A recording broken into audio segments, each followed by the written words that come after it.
Trip ako nun, ang ina, pinaiyak mo ako. Isip mo yung pagmamahal na tinatrato ka ng maayos. Ano ang pinaka-sweet na ginawa ko para sa'yo? Romansary, yung una. Sweet na sweet. Kasi bad trip ako dun. Bad trip ako nun, ang ina, pinaiyak mo ako. Bad trip mo ba nun? Bad trip ka nun? Nung madali natin?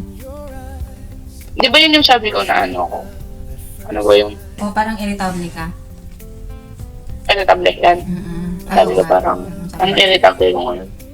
Masaya ka ba nun? Oo, naiyak ako, gagi. Naiyak ako ko nun. Bakit ka naiyak? Tanong niya, bakit ka naiyak mo? Wala kasi, alam mo yun yung feeling na meron palang magmamahal sa akin ng ganito. Ang tagal mo kasi, Anong feeling mo nun?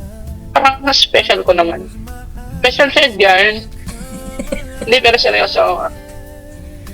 Pag-deliver ba ng Grab? Grab ba yung nag-deliver nun? Or Maxine? Or... Hindi, yung Grab kita agad eh.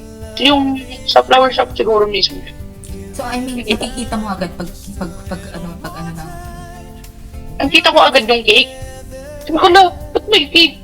Akala ko, may order kasi ako sa TikTok noon. Sakto na parang i-deliver, nag-text yung ano, sa messages pala. So, may tumawag. Akala ko yung delivery na, ano, sa TikTok, ganyan. Pagkita ko, cake. Dati ko kaya, tapos doon nga naisip kaya siguro ang ganito nagising. Ang alam mo nagising ng boy. Sure ako yun. Naiyak talaga ako kasi yun nga, una kasi. Pagkabigay sa akin, ang bigat ng ano, bulaklak, sabi ko gago. Parang ang naisip ko ng babae ko, parang sexy Aaron. Yun. Tapos? Tapos doon na naiyak na ako sa loob. Parang naluluha-luha na ako ng konti sa labas. Pinipigilan ko kasi, ang buhay ka ako nila doon sa may gate nila. Tapos, pinipigilan ka lang. Doon na sa loob, hindi ko na mapigilan. Thank you, Barbie. I love you so much. Nabi mo ba?